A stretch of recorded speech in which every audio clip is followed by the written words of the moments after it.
Muy bien, buenas noches, Dios los bendiga. Estamos en la clase de Historia del Cristianismo. Vamos a orar. Así como estamos, inclinamos los rostros. Padre Santo, Dios de la gloria, te alabamos, Señor. Te damos gracias, Padre, en esta noche por la oportunidad de estar reunidos, tanto presencial como a través del sistema de Zoom para esta clase de Historia del Cristianismo que vamos a estar impartiendo en esta noche. Pedimos tu bendición sobre todos los estudiantes y también sobre mi persona. Pedimos también por los que todavía faltan de entrar, que puedan hacerlo a tiempo para que tomen esta clase junto con nosotros. Te damos gracias por todo lo que haces por nosotros todos los días, por tu amor, tu misericordia. Y yo oro esto en el nombre de Cristo. Amén. Muy bien, hoy vamos a estar continuando con el capítulo 11 y quiero decir varias cosas que quiero que tengan en perspectiva en referencia a lo que vamos a estar leyendo hoy, porque una de las cosas que tenemos que siempre hacer cuando cogemos un libro de texto es siempre tener en mente quién es el que escribe el libro de texto. El libro de texto lo escribe el profesor Justo L. González. Entonces, cuando cada persona aborda diferentes temas, especialmente en lo que nos suscribe a nosotros, que es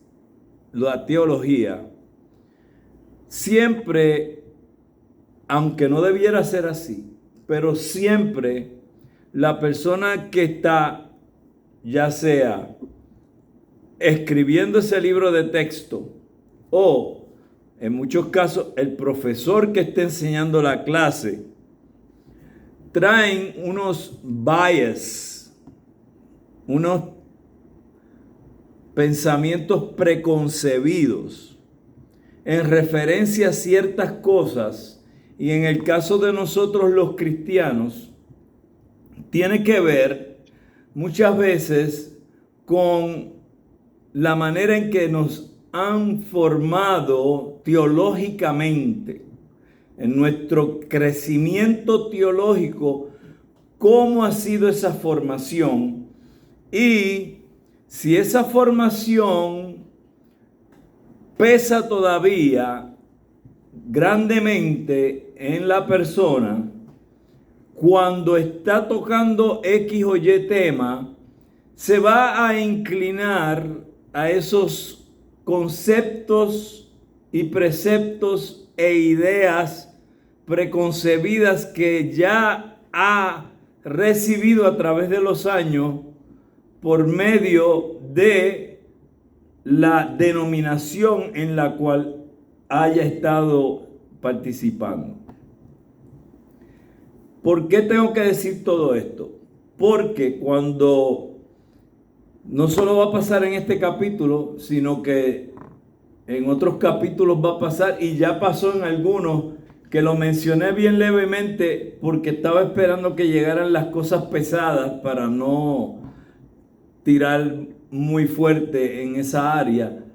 Pero ya hoy, pues, vamos a tener unos comentarios que, si nos vamos a la luz más amplia, sin restarle el mérito de la gran obra que es este libro del doctor Justo L. González, que ya tiene más de 80 años el hermano Justo, o sea que él nació para allá como para el 37, ¿verdad? Por ahí. Él hace un sinnúmero de aportaciones, no solo con este libro, sino con todos los demás libros que él ha escrito. Y ustedes pueden buscar, cuando termine esta noche, si ustedes quieren, en Google, pueden buscar todos los libros que él ha escrito, y él ha hecho una gran aportación. De hecho, él es el fundador de una de las casas que nosotros ahora mismo pertenecemos, que es a la AETH, que es la Asociación Hispana para la Enseñanza Teológica. Y nosotros estamos con esa asociación, siendo respaldados por esa asociación. O sea que de ninguna manera quiero que se vaya a malinterpretar, ya que estos videos eventualmente yo los subo a YouTube y hay quien pueda verlo, que se vaya a malinterpretar que yo estoy hablando negativamente del doctor González. Jamás. Elogios es lo único que puedo tener para mi hermano. Pero volvemos a lo que estoy tratando de plantear. Van a ver siempre basado en dónde nos criamos. Entonces, habiendo dicho eso, el doctor González es de raíces metodistas. ¿Ok? Y en varias cosas que vamos a leer hoy, yo me voy a ver forzado a explicar, porque nosotros estamos usando un libro que se supone que es obviamente para cualquier denominación. Pero volvemos a lo mismo. Cuando tú te crías en un bias, en una formación preconcebida de X o Y sitio, tú te inclinas por esa línea. Por ende, tus comentarios van a ir más por ahí. Por ahí tengo a alguien con un micrófono puesto. Si lo pueden apagar, me van a ayudar para que no se me vaya de la mente lo que estoy diciendo, porque yo con mi condición de fibromialgia me puedo ir a pescar conejos rápidamente. Y fíjense que los conejos no se pescan, se cazan. Así que imagínense el revolú que voy a tener yo. Entonces, ya ustedes se van a dar cuenta cuando yo empiece a hacer los comentarios por qué yo hice toda esta introducción de esta manera, ¿ok? Estamos claros, ¿verdad?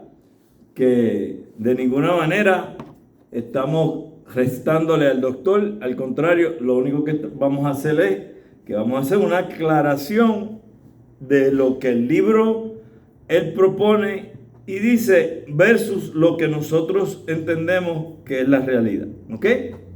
Muy bien. Vamos entonces a comenzar. Y déjame mover a estos muchachitos para acá arriba. Vamos a cejarnos por aquí.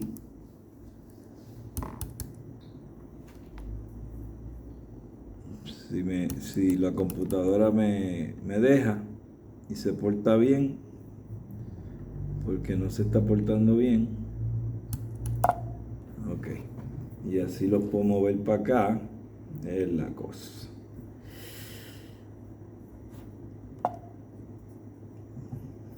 Vamos aquí. Muy bien, vamos a empezar con la organización de la iglesia. Yo les dije que íbamos a estar hablando de esto. La organización de la iglesia, no cabe duda de que a fines del siglo II existía en la iglesia una jerarquía con 3 niveles: obispos, presbíteros y diáconos. A fines del siglo II. Ahora, que quede claro, nosotros a través de los años, como teólogos, hemos podido entender claramente al estudiar el griego que tanto obispo, presbítero son la misma cosa. Diácono, obviamente, es otra cosa. Diácono tiene 2 significados: siervo o sierva. ¿Ok? Así que puede ser en masculino, puede ser en femenino. ¿Ok? Sin embargo, en el caso de obispos y presbíteros, y ancianos y episcopos, que todos provienen del griego y significan lo mismo, que es un pastor, todos son en masculino en el griego, ¿ok? No aparecen en femenino. Algunos historiadores, sobre todo católicos, y cuando dice católicos está hablando de la Iglesia Católica Apostólica Romana, no está hablando de católicos en el sentido de la Iglesia universal, como debería ser la iglesia llamada en su totalidad, no importa la denominación que fuese, porque católico lo que quiere decir es universal. Pero estamos aquí hablando claramente de los católicos apostólicos romanos. Han pretendido que esta jerarquía tripartita se remonta a los orígenes mismos de la iglesia. Pero lo cierto es que los documentos no permiten hacer tal afirmación, sino todo lo contrario. Aunque en el Nuevo Testamento se habla de obispos, presbíteros y diáconos, estos tres títulos no aparecen juntos, como si cada iglesia tuviera que tener estos tres oficiales. Al contrario, el cuadro que el Nuevo Testamento nos presenta nos da a entender que la organización de la iglesia primitiva variaba de lugar en lugar. Además, hay fuertes indicios de que por lo menos durante la mayor parte del siglo I, los títulos de obispo y presbítero eran intercambiables. También algunos eruditos piensan que en ciertas iglesias, inclusive en Roma, no hubo al principio un solo obispo, sino varias personas que tenían todas a la vez uno o ambos títulos. Entonces, lo que estamos hablando aquí es que en vez de pensar que la dinámica en una iglesia era que iba a haber un obispo, un presbítero y diáconos, la realidad era que era todo lo contrario. Usted podía llegar a una iglesia y encontrar a el obispo, que en vez de llamarle obispo, le llamaban presbítero, pero es lo mismo que obispo, y viceversa. Tenía diáconos. También tú podías llegar a una iglesia y no tener un obispo, sino tener dos, o tener tres, o tener cuatro. Aquí, hasta que el pastor Manny pues se retiró oficialmente de ser pastor en esta iglesia, pues habíamos dos pastores. Aunque a él le seguimos diciendo pastor, él fue bien claro conmigo cuando él expresó que él renunciaba a el cargo de pastor y las funciones pastorales. ¿Por qué? Pues por las razones de salud, obviamente.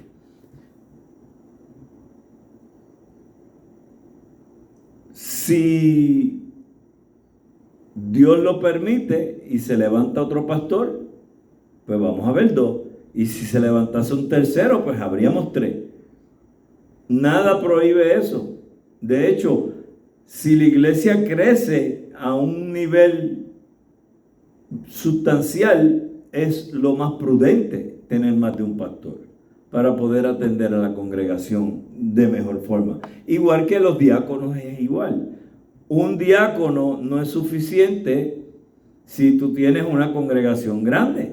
Entonces, por eso usted va a encontrar iglesias que pueden tener 1 o 2 diáconos y otras iglesias tienen 20 diáconos, porque tienen mucha membresía, ¿ok? Ahora, también tenemos que entender que no podemos pensar que porque la Iglesia Católica Apostólica Romana tiene un solo obispo en Roma, que ellos le llaman Papa, es mandatorio de que el sistema eclesiástico funcione de tal manera, porque en el modelo de la iglesia primitiva, de ese primer siglo, todo lo contrario es lo que se está señalando. En ningún momento en Roma hubo un solo obispo, al contrario, hubo más de un obispo en Roma. Así que tenemos que entender que esas son cosas que luego, y vamos a estar estudiando eso más adelante, luego la Iglesia Católica Apostólica Romana establece lo que es un solo obispo para tener lo que es el control absoluto de todos los demás obispos en todos los lugares del mundo.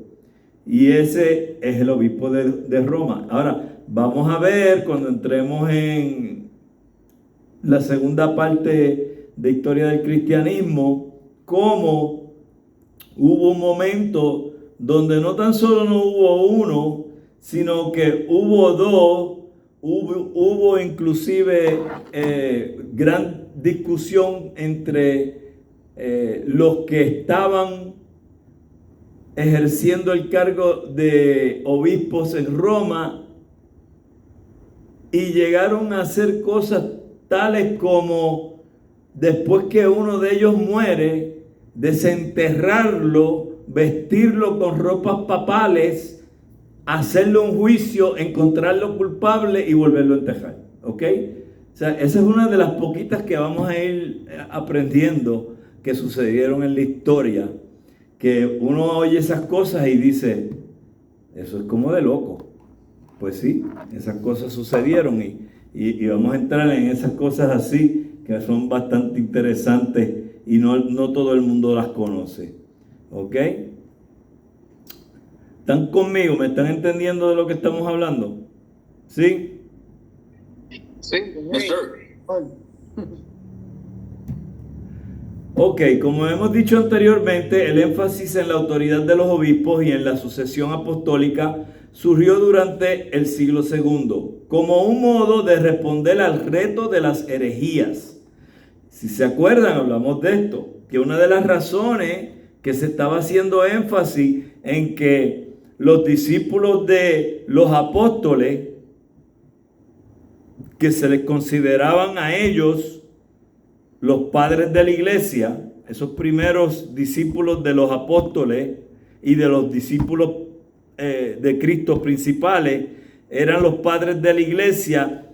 Ese grupo estaba siempre siendo utilizado para demostrar una sucesión que venía de esos apóstoles, porque habían tantas personas buscando engañar y estaban entrando muchas herejías en las iglesias. Entonces eso fue una forma de responder y contrastar o contraatacar, debo decir, esas herejías.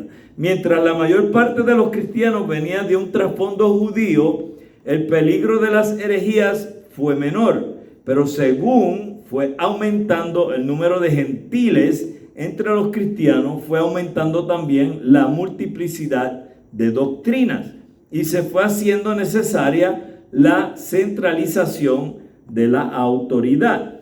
Por ende, usted tiene un grupo de cristianos que todos son judíos, pero inclusive en la iglesia primitiva podemos ver el problema que hay cuando hay más atención dada a las viudas de los judíos que a las viudas de los gentiles. Entonces, por ende, se eligen ¿qué? Diáconos. Y ahí es que se eligen los diáconos, y todos los diáconos que se eligieron, todos eran gentiles. Ni uno fue judío. Y era con la intención precisamente de poder proveer un balance y que hubiese más igualdad de trato con las viudas, las cuales vamos a estar mencionando más adelante desde otro punto de vista, que son viudas que van a estar ministrando dentro de la iglesia, ¿ok? Y por eso vamos a hacer unas aclaraciones para que no haya confusión, y eso me lleva a recordarles no sé si fue extensa, pero la introducción que hice cuando comenzamos, ¿ok? El lugar de las mujeres en la jerarquía eclesiástica ha sido mal interpretado, puesto que en el siglo II todos los oficiales de esa jerarquía eran varones. Se ha pensado que lo mismo fue cierto en la iglesia primitiva, pero el Nuevo Testamento nos da a entender otra cosa. Felipe tenía 4 hijas que profetizaban, es decir, que predicaban. Y nosotros estamos de acuerdo con eso. De hecho, nosotros no tenemos ningún problema en que las mujeres prediquen, que enseñen. No hay problema con eso. El problema que tenemos es cuando tú vas a poner a una mujer en posición de autoridad sobre hombres. Entonces tú tienes un problema, porque tú estás cambiando el orden que Dios estableció, que Jesucristo es la cabeza del hombre y el hombre es la cabeza de la mujer.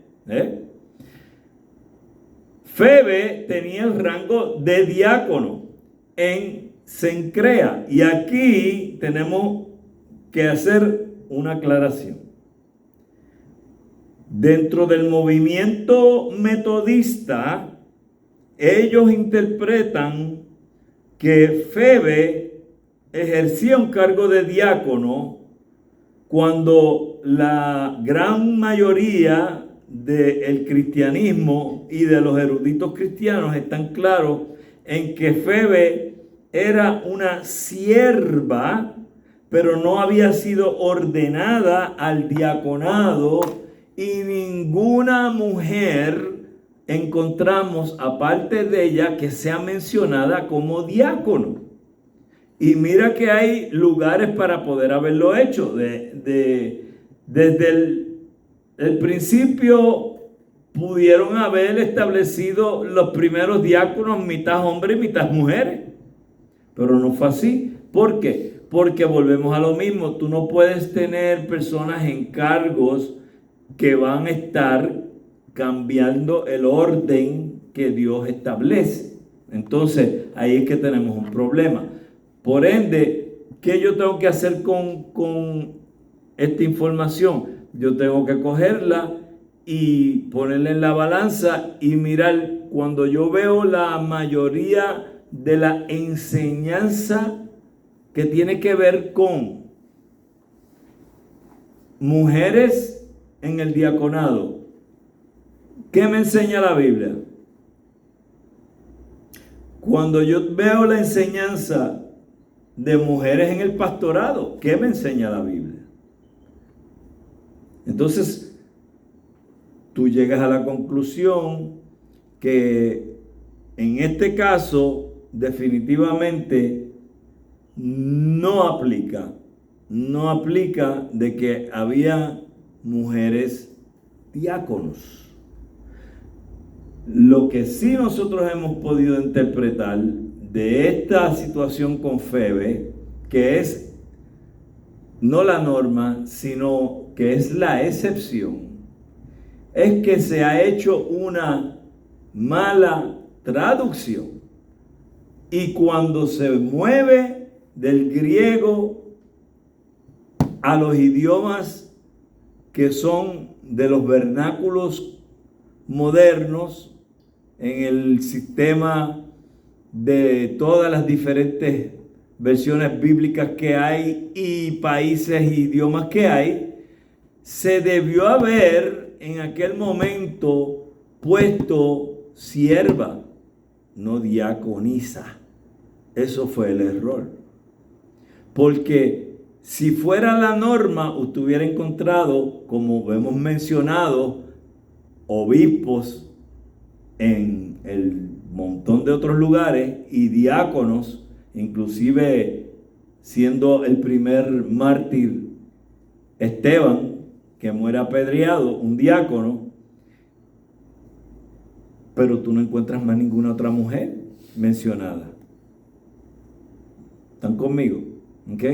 Así que por eso es que hay que ser muy cuidadoso cuando uno va a establecer una doctrina o un dogma y no coger esa doctrina, ese dogma y solamente suscribirse a un pasaje bíblico, sino que tienes que ir a visitar pasajes que refuercen ese pasaje bíblico. O sea, si yo llego a encontrar diaconisas en otros lugares en la Biblia mencionadas y llevando a cabo funciones de un diácono, entonces yo te digo, sí, Dios permitió eso, pero ese no es el caso, ¿ok? Y por eso es que mencioné la importancia de cómo tú abordas ese tema dependiendo de qué denominación tú vienes. Y en la denominación metodista hay tanto mujeres diáconas como mujeres pastores. ¿Ok?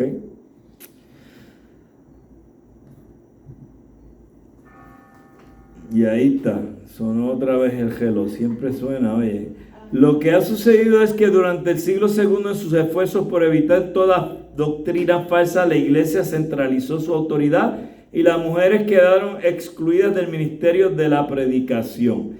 Eso es lo que opina el doctor González en su postura aquí en el libro. Yo discrepo de eso. Hay mujeres que predican hoy en día, por lo menos en nuestra denominación, las mujeres solamente se les permite predicar en el aspecto de no estar en posición de autoridad, sino que solamente para motivos de enseñanza. Esa es nuestra denominación. Hay otras denominaciones que tienen mujeres que son, como dije ya, pastoras, diáconos, y la evidencia bíblica nos muestra que el peso más se inclina a que no debe ser así, a que sea así. Y es una realidad, no es porque yo esté en una denominación que piense de esa manera, sino que la misma exégesis bíblica me lleva a mí a esa conclusión. Pero todavía a principios del siglo II, Plinio le dice a Trajano que ha hecho torturar a 2 ministras de la iglesia cristiana. Y ahí usted va a encontrar que hasta el día de hoy eso es algo que es factible, porque tú puedes ser una mujer que ministra en la iglesia y no tienes que ser pastora. Aquí, por ejemplo, tenemos a la hermana Gladys Batista, que está encargada del ministerio de evangelización, pero usted nunca ha visto a Gladys diciendo que ella es pastora. Pero ella está encargada del ministerio de la evangelización en esta iglesia. ¿Están conmigo? ¿Ok? Así que yo diría que es una línea bien fina, que es bien fácil de uno cruzarla, si uno no tiene cuidado, ¿verdad? Al estudiar el lugar de las mujeres en la iglesia antigua, no debemos dejar de mencionar el papel importantísimo de las viudas. ¿Se acuerdan que les dije que venían las viudas? Ya en el libro de Hechos encontramos que la iglesia primitiva se ocupaba de sustentar a las viudas que había en su seno. Y ahí fue que hablé de los diáconos que se tuvieron que elegir porque había, ¿verdad?, discrepancia en la importancia que se le daban a las viudas gentiles versus a las viudas judías. De no hacerlo así, tales viudas quedarían desamparadas y sus únicos recursos serían irse a vivir con alguno de sus hijos o casarse de nuevo. En cualquier de estos casos, si el hijo o el nuevo esposo no eran cristianos, la viuda se vería limitada en su vida religiosa. Pronto se les dieron a estas viudas responsabilidades dentro de la iglesia. Ya hemos mencionado a la viuda Felicidad, cuya labor despertó la animadversión de los paganos y la llevó al martirio. Eso estuvo en el examen, si mal no recuerdo, ¿verdad? Una tal Felicidad. que alguien le puso alegría, no vamos a decir que fue. Otras se dedicaron a la instrucción de los catecúmenos. Si recuerdan, catecúmenos eran los nuevos creyentes que estaban siendo discipulados. Como resultado de todo esto, el título de viuda llegó a referirse no tanto al estado civil de la mujer en cuestión, como a su función dentro de la comunidad cristiana. Antes de terminar el siglo I, ya había mujeres solteras que decidían dedicarse por entero a estas funciones y no casarse. Es entonces que empiezan a aparecer los textos, frases tales como las viudas y vírgenes, y aún las vírgenes que son llamadas viudas. A la larga, esto daría origen al monaquismo femenino, que fue anterior al masculino. ¿Qué es el monaquismo? El monaquismo es lo que es entrar en ser monjes o monjas, ¿ok? Antes de que existiera el cristianismo, ya en otras religiones existía el monaquismo, especialmente en lugares orientales como en China, en Japón, en Tibet, ¿ok? ¿Alguno de ustedes alguna vez ha visto una película de Kung Fu? ¿Han visto los monjes Shaolin? ¿Sí? Pues esa gente existía mucho antes de que existieran los monjes cristianos o las monjas cristianas dentro del catolicismo o del sistema ortodoxo, del cual vamos a estar hablando más adelante también. ¿Ok? ¿Preguntas hasta aquí? No. Ok, vámonos entonces de aquí y vamos a hablar de los métodos misioneros. Normalmente usted, y si usted está cogiendo la clase de misionología con el pastor Ortega, ustedes han estado hablando y deliberando, discutiendo, aprendiendo acerca de los movimientos misioneros, especialmente el movimiento transcultural, que es el que lleva a las personas a hablar con diferentes culturas a través del planeta, saliendo de una cultura y yendo a otra a llevar el mensaje de Cristo. Pero vamos a ver que en esta sección del libro, de la manera en que tú y yo conocemos lo que es el mundo misionero y lo que son las misiones, era muy diferente a lo que está pasando en los últimos 2 siglos. Por ejemplo, yo diría en los últimos 3 siglos, siglo XIX, XX y XXI. El sistema misionero que hay en nuestras mentes de los siglos XIX, XX y XXI es muy diferente a lo que estaba pasando en aquel tiempo. Vamos a leer un poco. El enorme crecimiento numérico de la iglesia en los primeros siglos nos lleva a preguntarnos qué métodos misioneros empleó la iglesia en su expansión. Y la respuesta puede sorprendernos, pues la iglesia de los primeros siglos no conoció los cultos evangelísticos. Muchas personas piensan que para aquellos tiempos habían culto evangelístico. Eso no existía. Eso es algo del siglo XIX, XX y XXI. Que se han hecho tan comunes durante los 2 últimos siglos. Bueno, aquí él menciona 2 siglos porque él está mencionando ahí el 19 y el 20. Porque cuando se completa esta obra literaria, estaba todavía en el siglo XX. Así que le está mencionando el siglo XIX y el siglo XX. Pero en el caso de nosotros ahora tenemos que añadirle el siglo XXI también. ¿Ok? Realmente son 3 siglos. Al contrario, en la iglesia antigua, el culto, según hemos indicado, consistía principalmente en la comunión, o sea, que es la Santa Cena, y a esta solo se admitían los cristianos que habían sido bautizados. Por tanto, el evangelismo no tenía lugar en las iglesias, sino, como indica Celso, en las cocinas, los talleres y los mercados.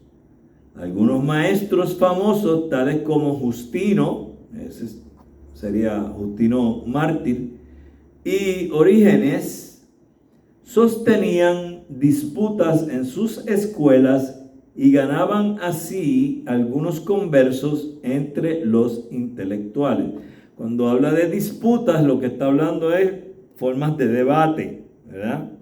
Y entonces, cuando ese que estaba allí entendía que X grupo le ganó al otro grupo en sus posiciones dogmáticas, pues ellos se hacían parte del cristianismo porque decían, esto es una buena enseñanza, este Cristo es obviamente el Hijo de Dios, y se convertían, ¿ok?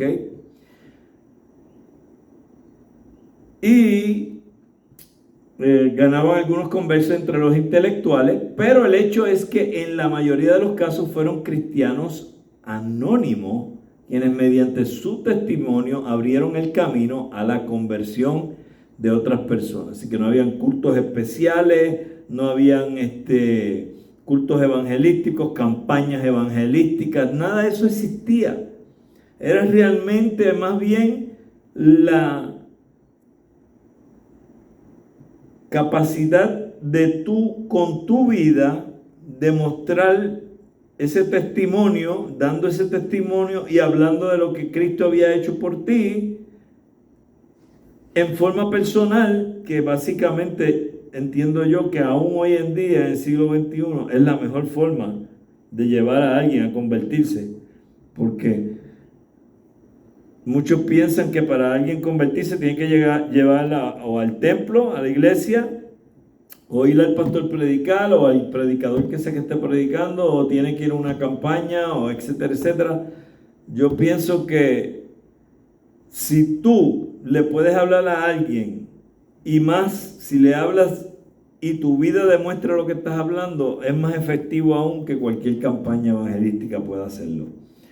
Entonces, también sabemos que muchísimos casos en los que la firmeza y el gozo que los cristianos manifestaban en medio del martirio sirvió para atraer a otros a la nueva fe. O sea que mucha gente, ¿verdad? Pues decían, mira, estas personas se están entregando a la muerte, no niegan a Cristo, y muchos decían, de verdad que estas personas tienen claro que esta persona que ellos están diciendo que Dios es Dios, porque están dispuestos hasta a morir. Y por ende esas personas venían a convertirse en cristianos. ¿Ok?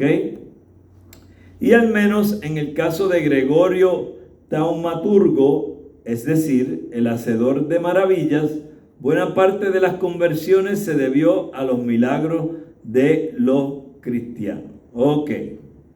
Y esa parte de los milagros de los cristianos, pues puede traer controversia. Porque los milagros de los cristianos no eran los milagros de los cristianos. Los milagros de los cristianos eran los milagros de Dios. No hay cristiano después de la era apostólica que haga, que tenga el don de hacer milagros. No lo hay. El que hace el milagro es Dios. Y el que piense lo contrario, pues está realmente viviendo en una fantasía. ¿Ok? Como he dicho yo tantas veces, si fuese así, ¿por qué no van y vacían los hospitales que están llenos de enfermos? Llenos de gente que son cristianos y que tienen fe. ¿Por qué no vas allá? Se iría al piso el sistema médico, los planes médicos se van a la quiebra, ¿verdad? Pues con uno nada más que pueda hacer milagros, con uno que pueda hacer milagros, mándalo para el Menonita y tú te quedas sin trabajo. Que tú trabajas allá en el Menonita, te quedas sin trabajo porque vamos a sanar a todo el mundo, y si no hay enfermo, pues no, te tienes que ir para otro sitio a trabajar. Allí no. ¿Eh? O sea que no es una realidad, ni hoy, ni lo era en aquel momento. Siempre hemos dicho que tenemos que ser claros en esto de los milagros. Los milagros cesan cuando se acaba la era apostólica. Los milagros en el aspecto de hombres y mujeres que pudiesen recibir el don de hacer milagros.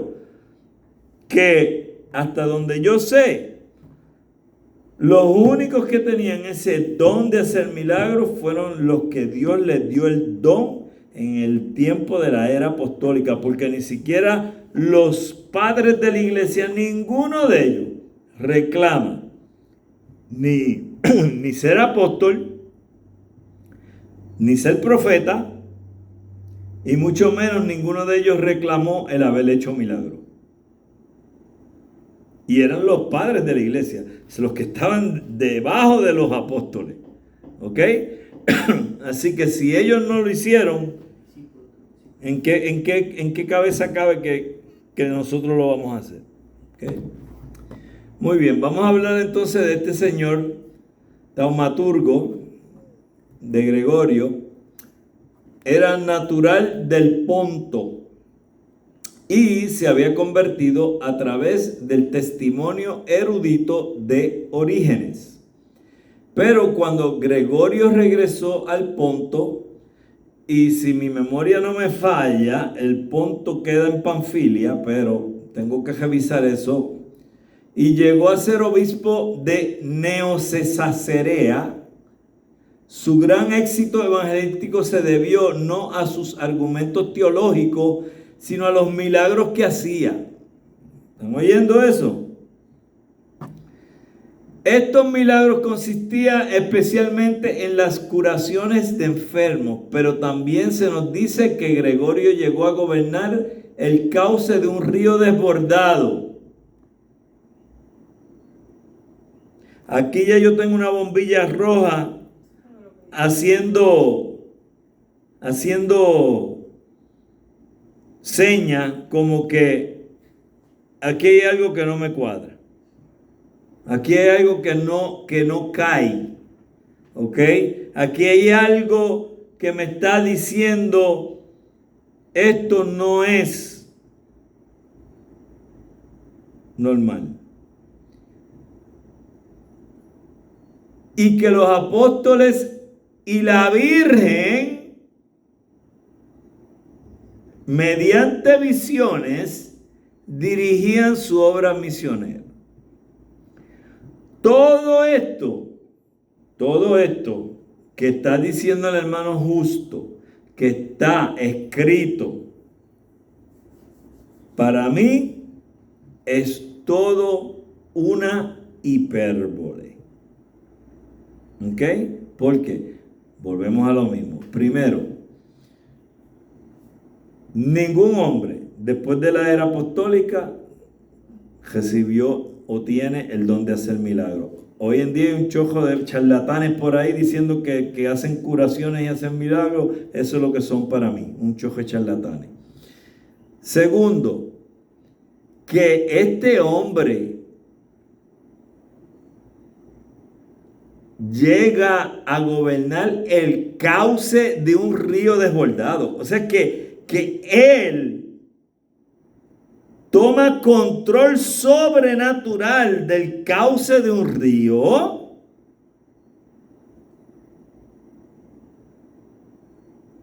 Mala utilización de lo que se estaba escribiendo en referencia a este hombre. Y estoy más que seguro que debió haber sido muy buen orador, pero tener la capacidad sobrenatural de controlar las aguas y el cauce de un río, lo tengo muy en duda, muy en duda. Y peor aún, y que los apóstoles y la Virgen, mediante visiones, eran los que dirigían su obra misionera. La Virgen. Serios problemas tengo con eso también. ¿Por qué?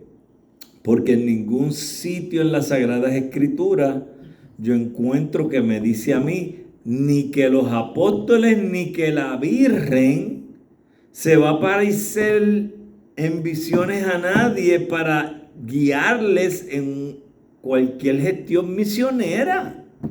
La gestión misionera que cualquier persona haga tiene que ver con Cristo.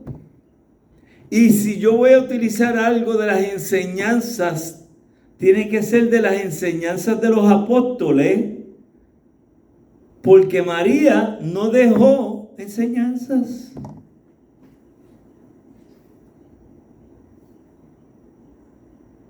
Entonces, para que ustedes vean la complejidad de la historia del cristianismo, cómo se puede, dentro de la historia del cristianismo, post-era apostólica, entrelazar algo que podría ser una mitología y mezclarla con algo que sucede dizque en la cristiandad. Entonces, yo no puedo de ninguna manera decir que esto va consono con las Sagradas Escrituras. No va consono con las Sagradas Escrituras. Va totalmente en contra. ¿Por qué Justo lo pone aquí? Justo está tratando de llevar el mensaje de la historia del cristianismo, las cosas que suenan bien, como las que también suenan mal. Usted va a encontrar un montón de cosas a través de estas clases que vamos a estar cogiendo, que usted las va a oír y no le van a sonar bien. Pero sucedieron. No en el hecho de que estas cosas sucediesen de facto, sino que sucedieron en el que muchos creyeron que sucedieron. ¿Ok? Eso es como el que dice ahora que se le aparece la Virgen del Pozo en el pozo, pero allí lo que hay es un choque coquíes. Allí no hace ninguna Virgen del Pozo se ha aparecido allí. Vamos para allá ahora, vamos por la jarda esa para allá, para que usted vea que lo que vamos a encontrar allí es un choque coquí. Más coquíes que los que ahorita estaba oyendo yo por ahí en casa de Arturo, yo creo que era. Así que tenemos que tener mucho cuidado y saber que dentro de la historia del cristianismo hay cosas que no van con la Biblia. Si no encajan con la Biblia, sí fueron parte del desarrollo del movimiento cristiano, pero se echaron a un lado. ¿Se acuerdan cuando hablamos de los montanistas? Que dijimos que hicieron un montón de cosas buenas, pero por haber dicho una cosa que no era correcta, ya ahí fallaron. ¿Ok?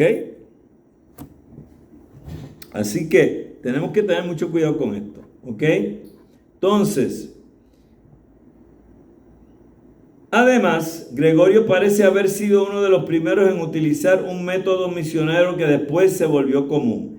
Este método consistía en colocar en lugar de las fiestas paganas las fiestas de los mártires cristianos y asegurarse de que estas últimas resultaran más atrayentes que las primeras. Entonces, aquí lo que está haciendo él, ya pues yo lo puedo ver un poco más llevadero, que es aprovechar ya la ocasión que como quiera la están celebrando y en vez de hablar de los paganos voy a hablar de Cristo.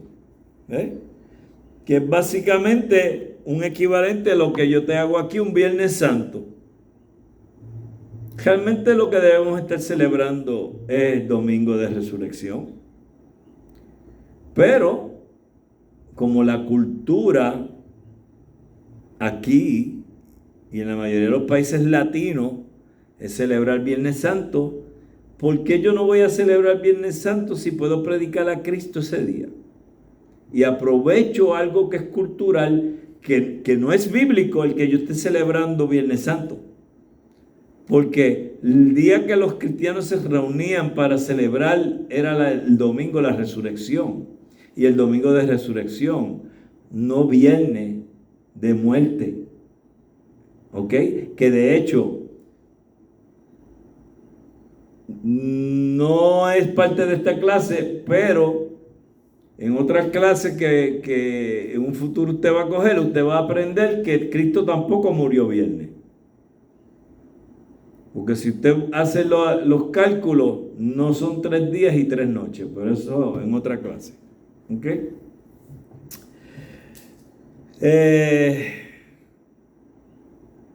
También puede sorprendernos el hecho de que después del Nuevo Testamento son escasísimos los datos que tenemos acerca de misioneros al estilo de Pablo o de Bernabé.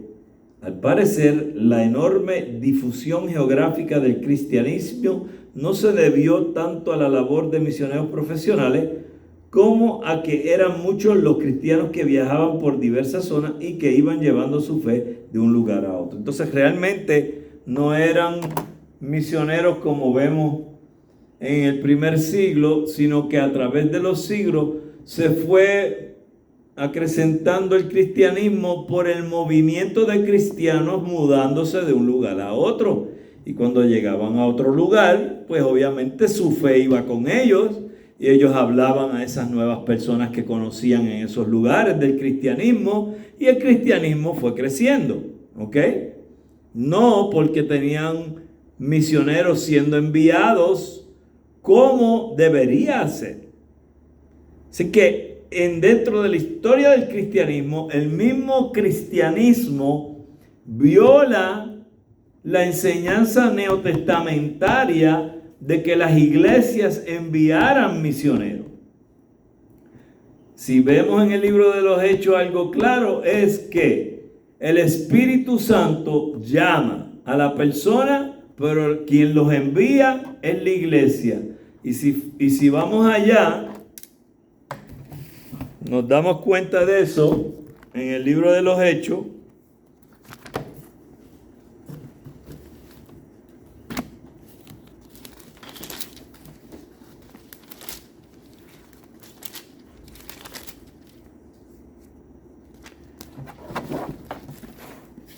Hechos capítulo 13.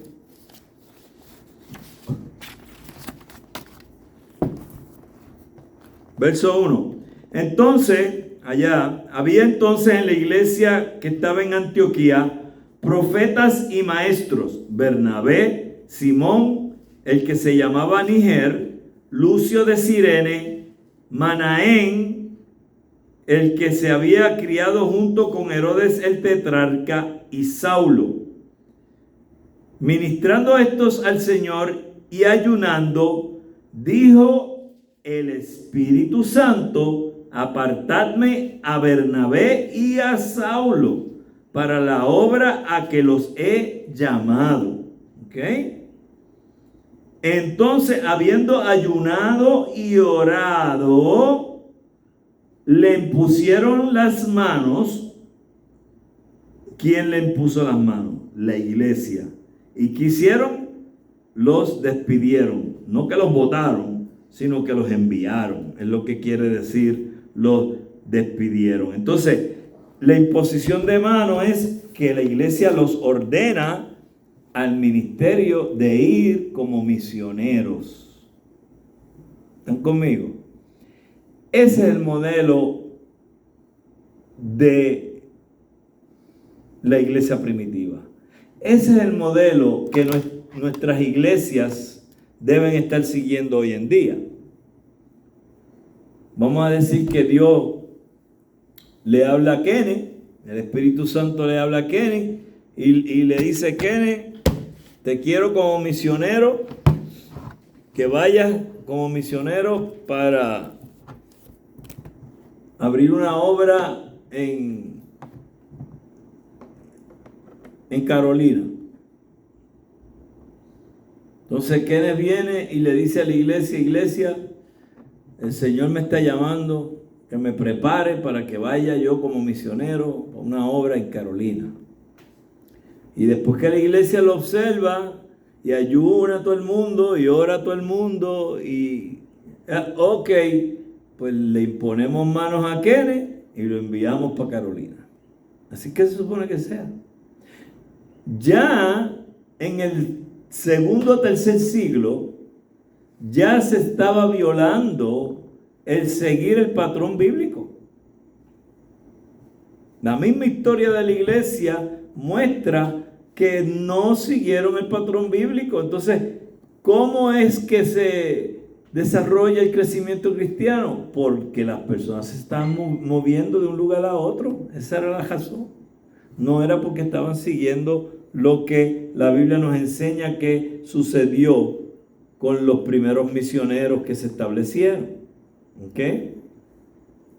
Así que esto es bien interesante, porque las personas piensan que a través de todos los siglos, ese modelo que acabamos de leer en el libro de los Hechos capítulo 13 es el que se había seguido por la iglesia todo el tiempo. No es así. No era así. ¿Ok? ¿Algún comentario? ¿Alguna pregunta?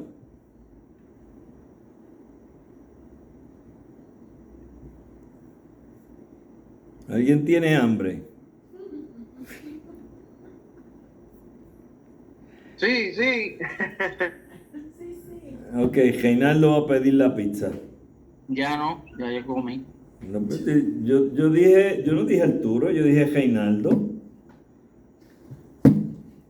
Si tú no quieres comer pizza, Maribel quiere pizza, yo quiero pizza. Ay, señor. Este Arturo, oye, no quiere que uno se goce. Vamos para allá. Maribel. Ese dinero lo podemos vender. Se ve que eres tesorero, estás como Judas. Sí. Ok. Por último, debemos señalar que la fe cristiana se difundió sobre todo en las ciudades y que la penetración de los campos fue lenta y difícil, pues no se completó sino bastante tiempo después de la conversión de Constantino. Por ende, eso estamos hablando del 300, después del 300, ¿ok? Del año 300. Así que estás hablando que aquí tú tienes desde el momento que se acaba la era apostólica hasta el momento en que Constantino dice que se convierte, que eso todavía está en cuestión, muchos años que ya se había por completo dejado de utilizar el modelo de la iglesia primitiva para enviar a misioneros. ¿Ok? Muy bien. ¿No hay preguntas en relación a nada de esto? Que nos vamos para otro tema ahora. ¿No?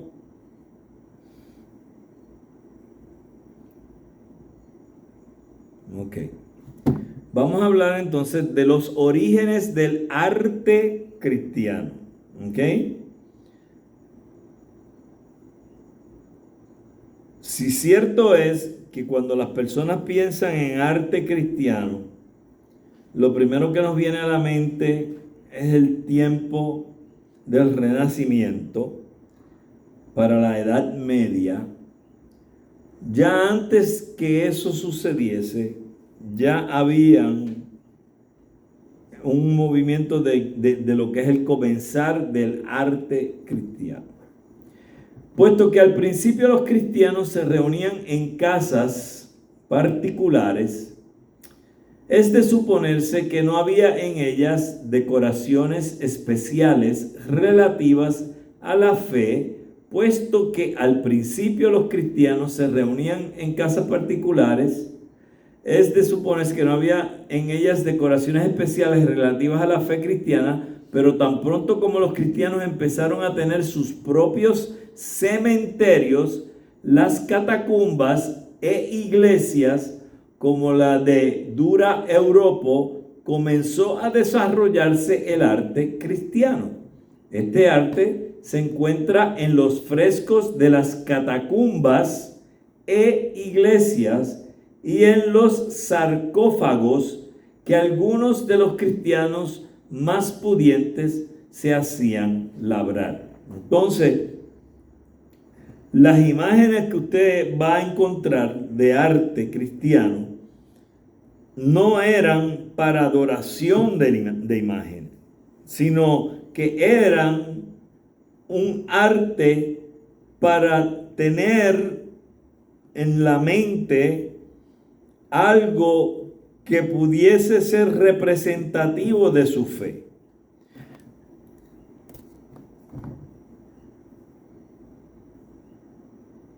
Yo no critico, y esta es mi opinión personal ahora, ¿ok?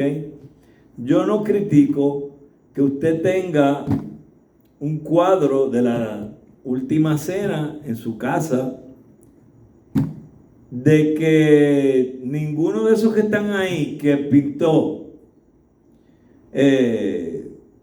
se parezcan en algo a Cristo y los discípulos.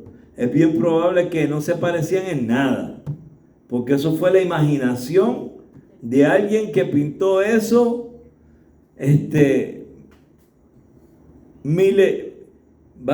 estamos hablando de 1500 años después. Así que,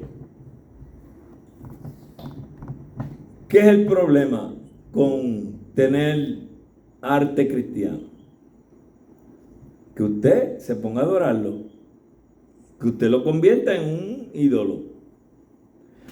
Ahora mismo yo tengo en mi sala, en mi salita, ¿verdad? Allí tengo una foto de Valentina, tengo una foto de Elías, tengo una foto de Marianita, tengo una foto de Gabrielita, estos son mis nietecitas.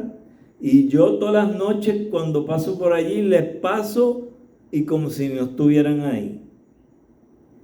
Yo no me paro ante ellas y digo, ay Santa Valentina, esta noche ayúdame para que yo pueda dormir bien, Santa Gabriela. No. Y hay veces que me siento en la sala y veo los cuadros y pienso en las nenas y digo, ahí las voy a llamar a verlas. Y hago un FaceTime de eso. ¿Ok?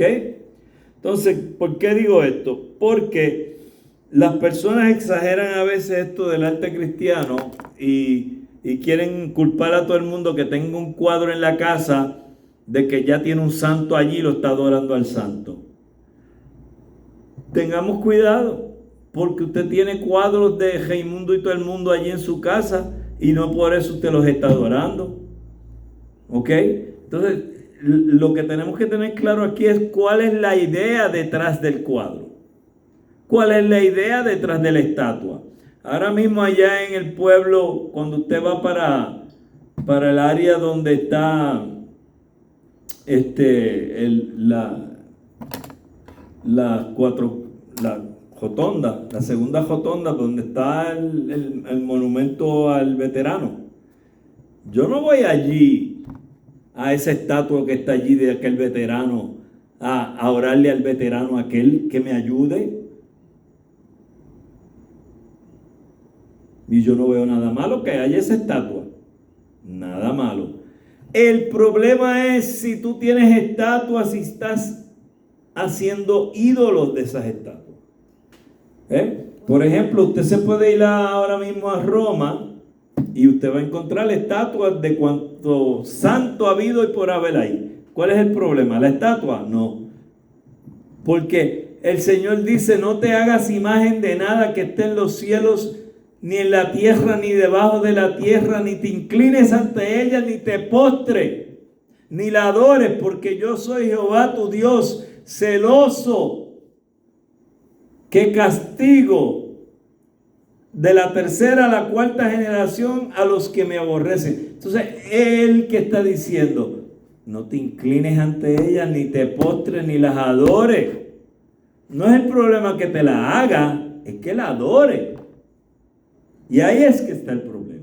Entonces, por nosotros, ¿verdad?, no querer caer en el pecado de que nos acusen de que estamos adorando algún tipo de imagen, usted cuando entra a la mayoría de las iglesias evangélicas, usted no encuentra una imagen de nada.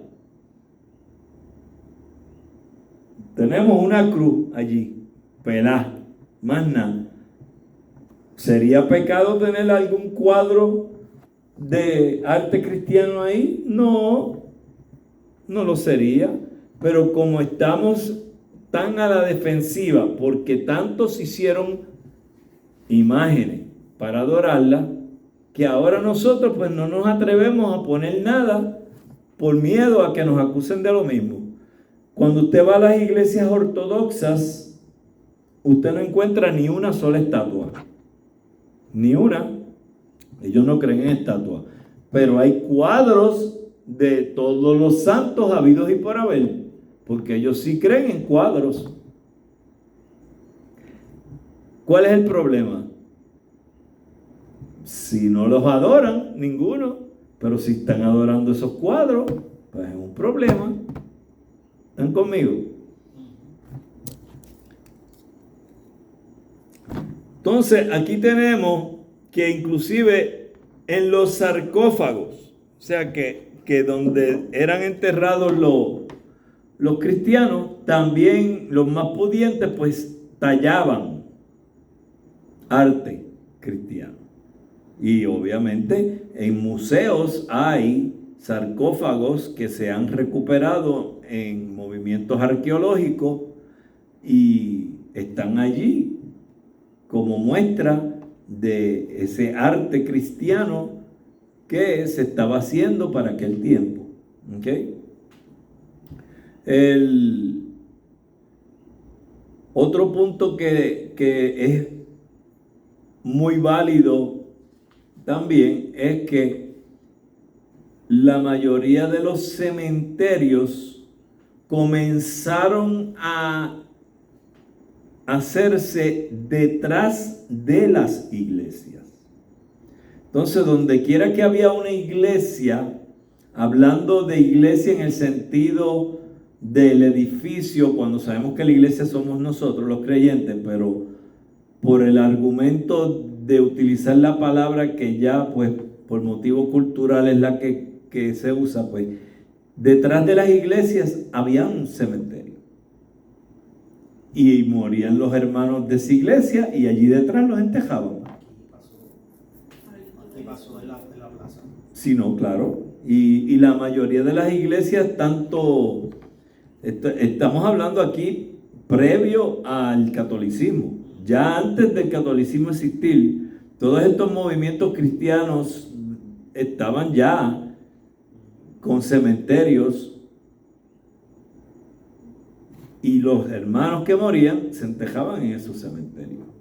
Y eso continuó siendo la costumbre luego tanto en las iglesias católicos romanas, con las iglesias ortodoxas y las iglesias evangélicas. ¿Okay? Ya hoy ya no está sucediendo, pero en Estados Unidos hay el montón de iglesias que todavía son consideradas, de hecho son consideradas monumentos históricos y tienen cementerios detrás de las iglesias. ¿Okay? Y yo he predicado en iglesias así.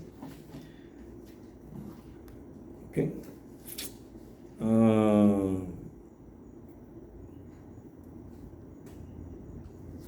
Vamos a ver por dónde me quedé. Naturalmente, puesto que ese era el acto central de adoración de la comunidad cristiana, las escenas alusivas a la comunión son relativamente frecuentes, o sea, las que tenían que ver con la cena del Señor.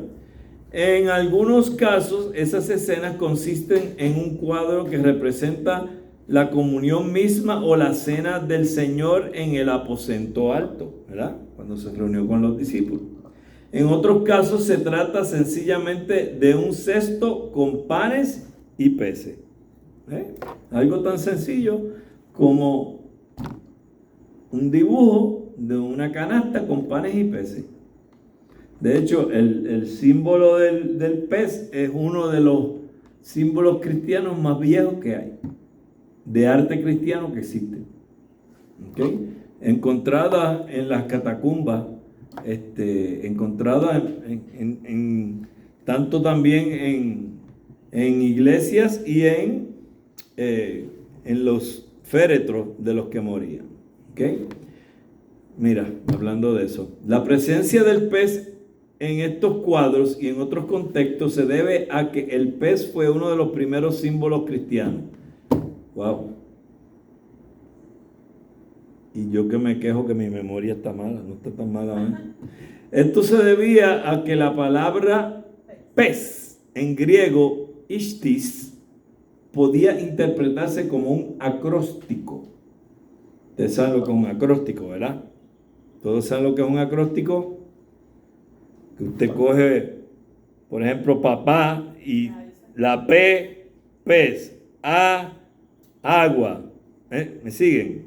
¿Okay? De cada letra sale una oración, o una palabra, mejor dicho. ¿Ok? Que contenía las letras iniciales de la frase Jesús Cristo, Hijo de Dios Salvador. El simbolismo del pez aparece no solo en el arte pictórico, sino también en algunos de los más antiguos epitafios cristianos en verso.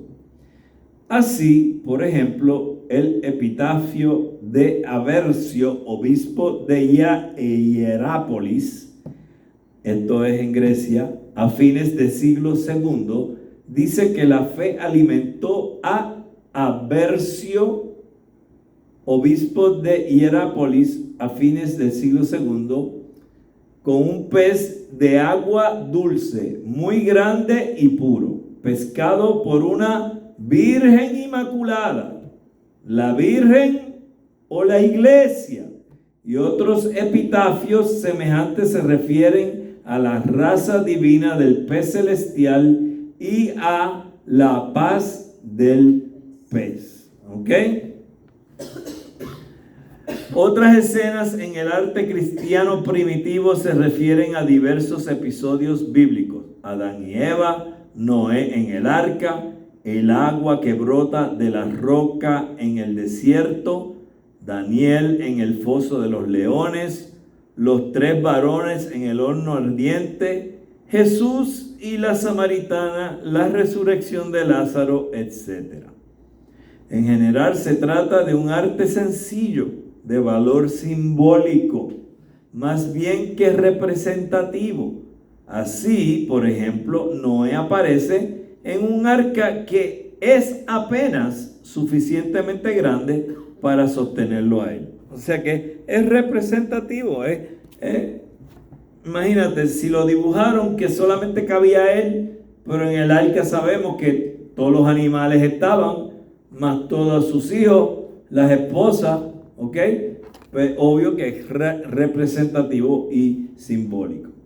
En conclusión, la iglesia cristiana antigua estaba formada en su mayoría por gentes humildes para quienes el hecho de haber sido adoptadas como herederas del Rey de Reyes era motivo de gran regocijo. Esto puede verse en su culto, en su arte y en muchas otras manifestaciones. La vida cotidiana de tales cristianos se desenvolvía en la penumbra rutinaria en que viven los pobres de todas las sociedades.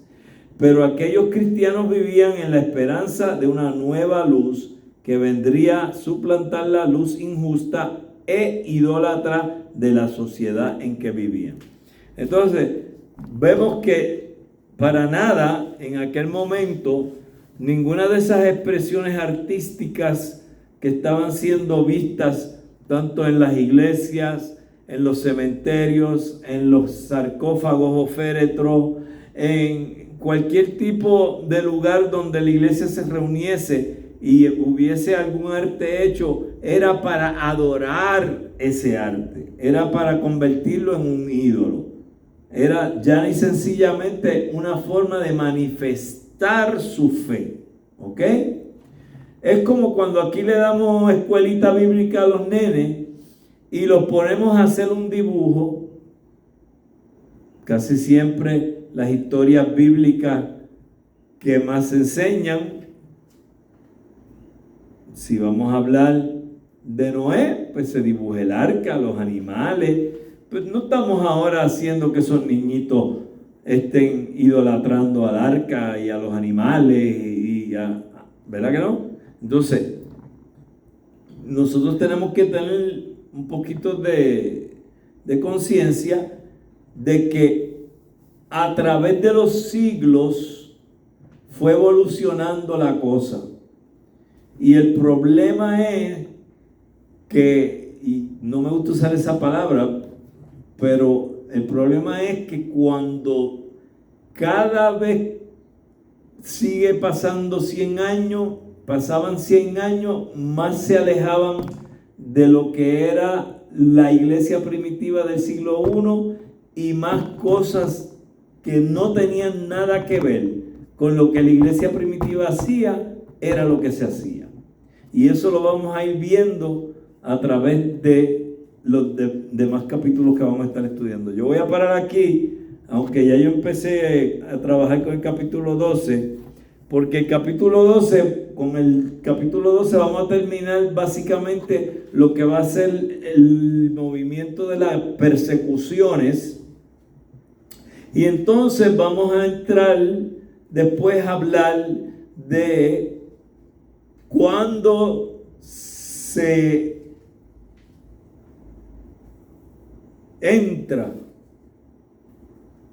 en lo que es la suspensión del imperio contra el cristianismo y ya no hay ese tipo de persecución.